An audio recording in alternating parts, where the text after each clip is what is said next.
இன்று எங்களுடைய தலைமை கழகத்தில் எங்களுடைய தலைவர் முன்னிலையில் இரண்டாம் கட்டமாக வேட்பாளர் நேர்காணல் நடைபெற்றது.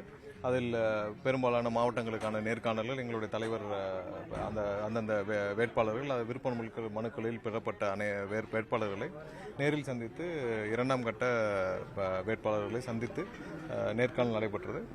விரைவில் அடுத்தடுத்த கட்டங்களுக்கு முடிவெற்று தேர்தல் பணிக்காக பெரும்பாலான மாவட்டங்களில் பெரும்பாலான தொகுதிகளில் தேர்தல் பணிகள் விறுவிறுப்பாக நடந்து வருகிறது. புதுச்சேரியிலும் அனைத்து பணிகளையும் எங்களுடைய தலைவர் முடக்கிவிட்டிருக்கிறார். விரைவில் அதற்கான அனைத்து அறிவிப்புகளும் வரப்பெறும். தேர்தலில் எங்களுடைய வேட்பாளர்களும் எங்களுடைய கட்சி நிர்வாகிகளும் எங்களுடைய அனைத்து கழக நிர்வாகிகளும் அனைத்து கட்டங்களிலும் தேர்தலுக்கான தயாரிப்பு பணிகளில் முழுவீச்சில் இருக்கிறார்கள். இன்னும் ஒரு சில தினங்களில் அனைத்து முதல்கட்ட பணிகளும் முடிவு பெற்று தேர்தலில் களப்பணிகளில் அனைவரும் தயாராக இருப்பார்கள். பெரும்பாலான இடங்கள் இப்போ எங்களுடைய நிர்வாகிகள் அங்கங்க களப்பணிகளை செய்ய ஆரம்பிச்சிட்டாங்க. ஏன்னா களமும் எங்களுக்கு மிகப்பெரிய சாதகமாக இருக்குது. போற இடத்துல எல்லாரும் எங்களுடைய நிர்வாகிகள் சொல்றது களம் அனைத்தும் எங்களுக்கு 100% சாதகமாக இருக்குது. கண்டிப்பாக தேர்தல் நீங்க களத்தில் முழு வீச்சாக தேர்தல் பிரச்சாரங்கள் ஆரம்பித்த பிறகு இன்னும் உங்கள் எல்லாருக்கும் தெரியும் 100% இந்த தேர்தல் தமிழக வெற்றி கழகத்தின் தேர்தலாக இருக்கும் என்பதில் கண்டிப்பாக எந்த மாற்று கருத்தும் இல்லை.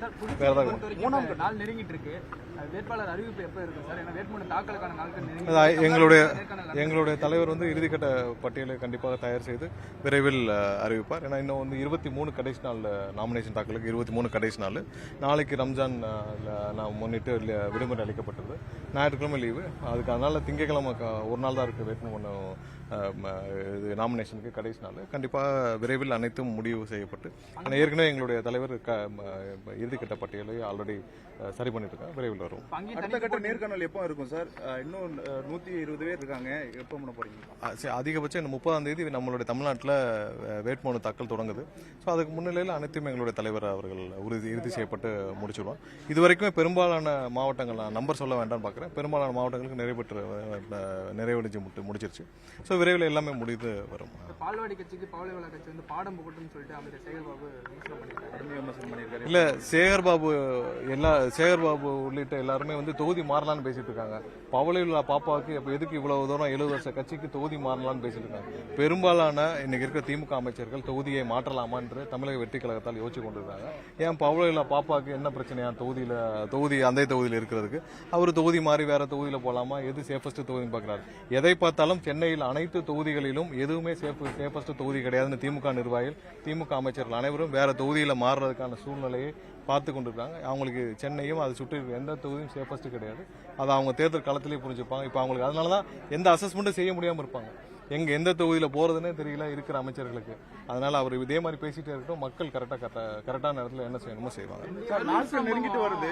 ஒரு படம் எடுத்ததா இப்போ 2-3 நாளா ஒரு டாக் பேசிட்டு இருக்காங்க. பலரும் ட்விட்டர்ல அவங்க கருத்துக்கள். அதாவது இதுக்கு நாங்க ரெஸ்பாண்ட் பண்ண வேணாம்னு நினைச்சோம். ஏன்னா ஒரு அடிப்படை அறிவு, ஒரு பேசிக் அறிவு இருக்கவங்களுக்கு தெரியும் ஒரு ஷூட்டிங் எப்படி நடக்கும்னு தெரியும். ஒரு அடிப்படை அறிவு இருக்கவங்களுக்கு ஷூட்டிங் எப்படி நடக்கும், எதை பண்ணுவாங்கன்னு தெரியும். எங்களோட நீங்க பத்திரிகையாளர் அனைவரும் எங்களோட தான் டிராவல் பண்ணீங்க, எங்களுக்கு கூட இருந்தீங்க. எங்களோட மீடியா வேன்ல உங்களுடைய மீடியாவும் தான் இருந்துச்சு. நீங்க எல்லாம் சேர்ந்து தான் அந்த மீடியா வேன் கூட டிராவல் பண்ணீங்க. யாராவது அடிப்படை ஒரு காமன் சென்ஸ் இருக்கவங்களுக்கு தெரியும் இது என்ன சினிமா ஷூட்டிங், எங்க நடக்கும் எங்க நடக்காதுன்னு சொல்லிட்டு. ஏதாவது இன்னைக்கு இருக்கிற அரசியல் காழ்ப்புணர்ச்சியில ஏதாவது 4-5 புரோக்கர்கள் இந்த மாதிரி பேசுறாங்கன்னா தயவு செய்து அதெல்லாம் பெருசுபடுத்தாதீர்கள். எல்லளவும் இன்னைக்கு அரசியல் காழ்ப்புணர்ச்சிக்காக ஒரு வெளியிலிருந்து ஒரு 4-5 பேரை வச்சு இப்படி பேச வச்சாங்கன்னா தயவு செஞ்சு அதெல்லாம் இந்த மாதிரி கொண்டு போகாதீங்க. ஒவ்வொரு நாளும் ஒவ்வொரு நிமிடமும் அது எங்கள் கூட இருந்தவர்களை நாங்கள் இழந்து தவிச்சுக்கிட்டு இருக்கோம். கண்டிப்பாக எந்த துளி அளவும் யாரும் இந்த மாதிரி விஷயத்தை யோசிச்சு கூட செய்ய மாட்டார்கள். ஏன்னா ஷூட்டிங் யாராவது இப்படி செய்ய முடியுமான்னு உங்களுக்கு தெரியாத இங்க இருக்கிற இவ்வளவு பத்திரிகையாளருக்கு இதுக்கு நாங்கள் ரெஸ்பாண்ட் பண்ண வேணாம்னு நினைச்சோம். கண்டிப்பாக அரசியல் காழ்ப்புணர்ச்சிக்காக எல்லாரும் இதை அரசியலாக்குன்னு பாக்குறாங்க. கண்டிப்பாக நாங்கள் கரூர் விஷயத்தை என்றும் அரசியலாக்க மாட்டோம். தைரியமாக நாங்கள் மட்டும்தான் முதல் நாள் தைரியமா எதிர்கொண்டுட்டு இருக்கோம். ஏன்னா எங்களுக்கு தெரியும் அங்க என்ன நடந்துச்சுன்னு, மக்களுக்கு தெரியும் என்ன நடந்துச்சு, அங்க கரூர்ல இருந்த மக்களுக்கு தெரியும் என்ன நடந்துச்சுன்னு. ஒவ்வொரு நிமிடமும் இதை வைத்து அரசியல் செய்ய நினைக்கிறவங்களுக்கு கண்டிப்பாக மக்கள் என்ன செய்யணுமோ அதை இந்த தேர்தலில் செஞ்சு கொடுப்பாங்க. புதிதாக ஏதாவது கட்சி கூட்டணி வாய்ப்பு இருக்கா சார்? இல்ல அது சம்பந்தமா ஏற்கனவே எங்களுடைய தலைவர் முந்தானத்து நடந்த அந்த நிகழ்ச்சியிலே சொல்லிட்டாங்க. கண்டிப்பாக மதசார்பற்ற எந்த விஷயத்திலும் நாங்கள் எந்த விதத்தை இது எடுக்க மாட்டோம்னு சொல்லிட்டு கண்டிப்பா இது ஒன்லி தமிழக வெற்றி கழகத்தில் எங்களுடைய தேர்தலாக இருக்கும். மற்ற எந்த கூட்டணியாக எங்களுடைய தலைவரை முதல்வர் வேட்பாளராக ஏற்றுக்கொள்ளும் யாராவது வந்தால் அது எங்கள் தலைவர் பரிசீலித்து அறிவிப்பார்.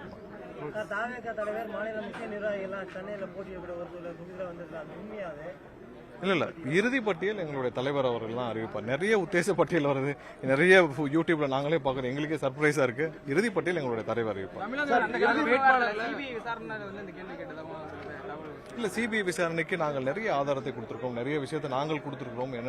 என்னென்ன விதத்துல அவங்களுக்கு வந்து பயனுள்ளதா இருக்கும் முதல் நாள்ல இருந்து கொடுத்துட்டு இருக்கோம். அங்க என்ன நடக்குதுன்னு போயிட்டு வர எங்களுக்கு தான் தெரியும். இங்க வெளியில இருந்து வர்றவங்க ஏதோ கூடயே உட்காந்து பார்த்த மாதிரி நிறைய பேர் வந்து கதை சொல்லிட்டு இருக்காங்க.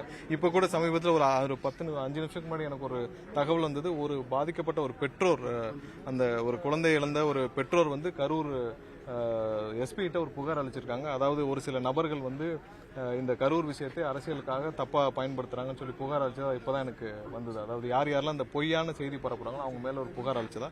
கண்டிப்பாக இதை யாராவது செய்யும் பட்சத்தில் நாங்களும் எங்களுடைய வழக்கறிஞர்களை வைத்து அதுக்கு தேவையான லீகல் எலெக்ஷன் கமிஷன்ல சரி வேற எங்கேயும் சரி புகார் அளிக்கும்னா கண்டிப்பாக நாங்களும் ஆலோசித்து விட்டு தலைவருடன் அனுமதி பெற்று விட்டு புகார் அளிப்போம். ஏன்னா யாருமே ஒரு அடிப்படை ஒரு சின்ன அறிவு இருக்கவங்க கூட இதை யோசிக்க மாட்டாங்க. அரசியலுக்காக இவ்வளவு கேவலமாக கூட யோசிக்கக்கூடிய நபர்களை பத்தி நம்ம பேச வேண்டாம். கண்டிப்பாக இதுல ஒரு துளியாலும் உண்மையில அது எல்லாரும் தெரியும். இதை திரும்ப நம்ம எடுத்து பேச வேண்டாம். சிபிஐ விசாரணை முழுமையாக சார்.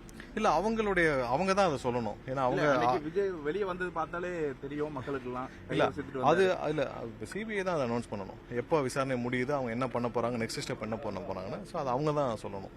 எந்த நேரத்திலும் நாங்கள் அவங்களுக்கு கோஆபரேட் பண்ண தயாராக. திமுக கூட்டணியிலிருந்து ஒரு கட்சி விலகி இருக்கு. அதிமுக இருந்துட்டு தொகுதி பங்கீடு பேச்சோட தொடர்ந்து போயிட்டு டெல்லியில போய் பேச்சு. எத்தனை கட்சி திமுகவில் எத்தனை கட்சி கூட்டணி இருக்குன்னு அவங்களுக்கே தெரியல. வர்ற கட்சியில எடுத்து போட்டிருக்காங்க. அதிமுகவில் எங்க யார் தலைமையில கூட்டணின்னே தெரியல.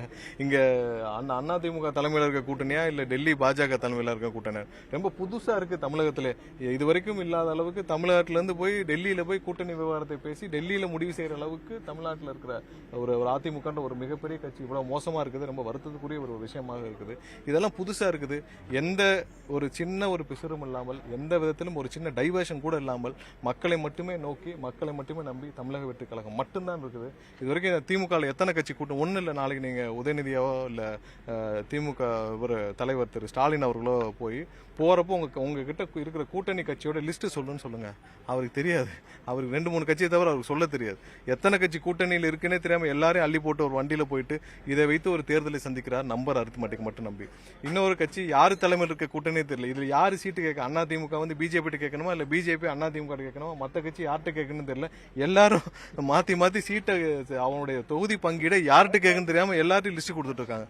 இப்படிப்பட்ட ஒரு நிலைமையில் நாங்கள் மட்டும்தான் நேராக, எங்களுடைய தலைவர் மட்டும்தான் நேராக மக்களை மட்டுமே நம்பி மக்களுக்காக மட்டுமே இன்னைக்கு வந்து களத்தில் இறங்கி நேரடியாக சென்றுட்டு இருக்கோம். இது மாதிரி பல விஷயங்கள், பல தடைகள் வரும். அனைத்தையும் தவிடி பொடியாக்கி இந்த 2026 எங்க தலைவர் முழு அளவில் வெற்றி பெறுவார். அது எந்த மாற்று கட்டத்தில் இல்ல அது விரைவில் இன்னும் ஒரு வாரம் இருக்கு. கடைசி கட்ட தயாரிப்பு பணிகள் இருக்கு. முடிஞ்சோன்னு விரைவில் அறிவிப்பு.